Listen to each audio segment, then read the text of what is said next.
Good morning, students. Today we are going to do our new story about King Tut of Egypt. The name of the story is Discovering Tut, the saga continues. In Egypt, Tut was the last ruler of his dynasty. We'll try to understand the content of the story with the help of some questions and answers. On 5th January 2005, Tut's dead body was taken from his tomb. Means King Tut की dead body को उसकी tomb में से, कब्र में से निकाला गया और उसकी CT स्कैन की गई, ये जानने के लिए कि उसकी डेथ इतनी यंग एज में कैसे हो गई, कहीं किसी ने उसका मर्डर तो नहीं किया।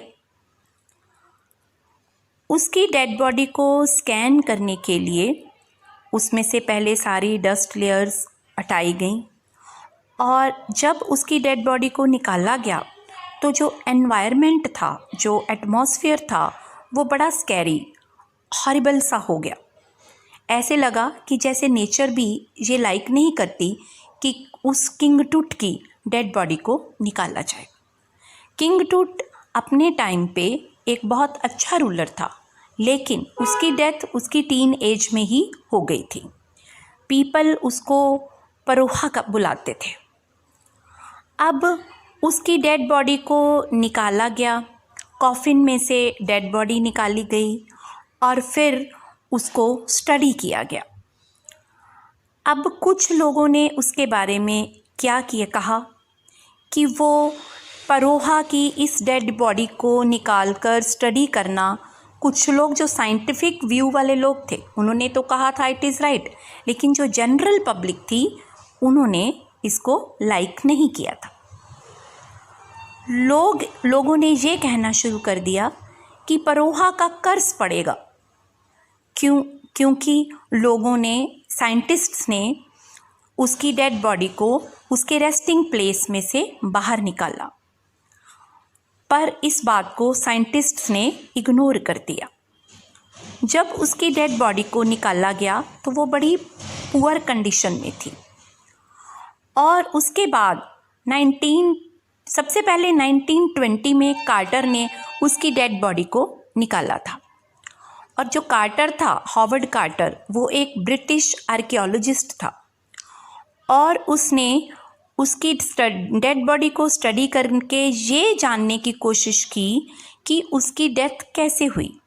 डेड बॉडी को स्टडी करने के लिए उसको उसके बॉडी पार्ट्स कट ऑफ भी करने पड़े। बॉडी पार्ट्स को रिमूव करने के लिए, क्योंकि उसकी जो डेड बॉडी थी वो बहुत सारे गोल्ड के साथ बरी की गई थी।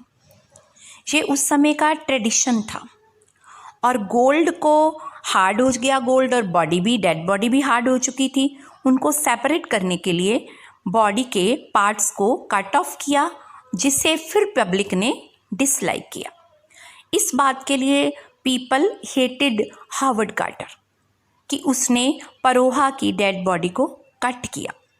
लेकिन स्टडी करने के बाद जब कोई रिजल्ट नहीं निकला तो फिर उसकी डेड बॉडी को अगेन दोबारा से रीअसेंबल करके कॉफिन में डाल दिया गया। अब ये इस mummy means dead body, mummy को सेव करने के लिए इजिप्ट में लोग उसको हार्ड कॉफिन्स में डालकर एक प्रिजर्व करके रखते हैं। अब सब नेक्स्ट क्वेश्चन ये अराइज होता है कि उसकी बॉडी के साथ इतना सारा गोल्ड क्यों डाला गया था, क्योंकि उस समय इजिप्ट के लोगों में ये फेथ था कि इस लाइफ का जब एंड हो जाता है, जब डेथ हो जाती है, तो उसके बाद भी अपनी डेली रूटीन की चीज़ें इंसान को बाद में आगे जाकर नेक्स्ट लाइफ में ज़रूरत पड़ती हैं। तो इस बात को लेके, क्योंकि वो किंग था और उसको गोल्ड की भी ज़रूरत पड़ती थी पहनने के लिए, इसलिए बहुत सारा गोल्ड, उसकी सारी ज्वेलरी उसके साथ ही बरी कर दी गई थी। और जो उसका कॉफिन था जिसमें डेड बॉडी को डाला गया था, वो भी गोल्ड का ही बनाया गया था। कॉमन लोगों को के साथ कॉमन नेसेसिटीज़ बरी की जाती थी, रोज़ की ज़रूरत की चीज़ें, पर क्योंकि वो किंग था इसलिए उसके साथ उसकी सारी ज्वेलरी, सारा गोल्ड दफना दिया गया।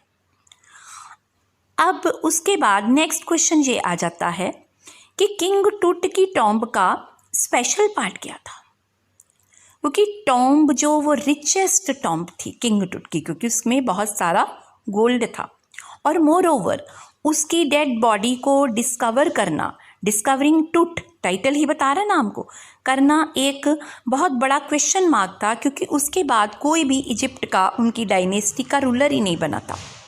और ऐसा क्यों हुआ, क्या मिस्ट्री थी, किसका ये षड्यंत्र था, किसकी कॉन्स्पिरेसी थी जो कि किंग टूट को इस तरह से इतनी जल्दी एज में उसकी डेथ हो गई। अब फिर उसके बाद किंग गोल्ड को रिमूव किया गया, स्टडी किया गया, उसको फिर से रीअसेंबल किया गया, कट ऑफ किया गया, फिर रीअसेंबल किया गया, उसको डाला गया, बार बार उसकी डेड बॉडी को निकाला जाता रहा और उसको फिर से कॉफिन में डाल के बरी कर दिया जाता रहा। 1968 में भी हुआ, 1920 में भी पहले हो चुका था, और सबसे लास्ट में 2005 में ऐसा किया गया था। अब जितनी भी सीटी स्कैन हुए, कितने नंबर ऑफ एक्सरेज लिए गए, एक एक पार्ट का एक्सरे लिया गया, ये जानने के लिए कि कहीं कोई उसकी बॉडी में डैमेज तो नहीं हुआ। अब किंग टूट के बारे में ये तो हो गई उसकी डेड बॉडी की आर्कियोलॉजिस्ट्स के द्वारा की गई स्टडी। अब उसकी लाइफ कैसी थी।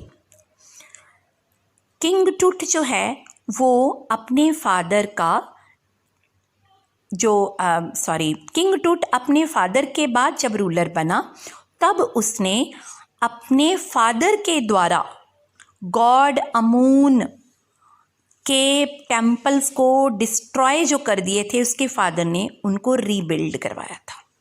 उसने अपना नाम भी चेंज कर लिया था। उसके फादर ने उसका नाम रखा था टूट अनख अमून, और उसने क्या चेंज कर लिया, टूट अनखेटन। एटन और अमून दो गॉड्स थे, सन गॉड और मून गॉड। जैसे आप लोगों ने हमारे यहाँ ओल्ड रूलर्स के बारे में सुना है ना, चंद्रवंशी और सूर्यवंशी, उसी तरह अमून और एटन। अब किंग टूट के इन सभी अमून और एटन की बात को लेकर जो उसके फादर के टाइम पे पब्लिक में एक अनरेस्ट आ गया था, किंग टूट ने उस अनरेस्ट को दूर किया और फिर पुराने मीन्स अपने ग्रैंडफादर के टाइम के रिलीजन को री एस्टैब्लिश किया। इसीलिए लोग किंग टूट को परोहा कहते थे और वो सारी पब्लिक का डार्लिंग डियर किंग था। और यही रीज़न था कि उसकी डेथ के बाद लोग बहुत ज़्यादा उदास हो गए और उसकी डेड बॉडी को जब बार बार निकाल के स्टडी किया गया तो लोगों ने इसको डिसलाइक किया। अब आप सभी इन क्वेश्चन आंसर्स को भी नोट कर लीजिए।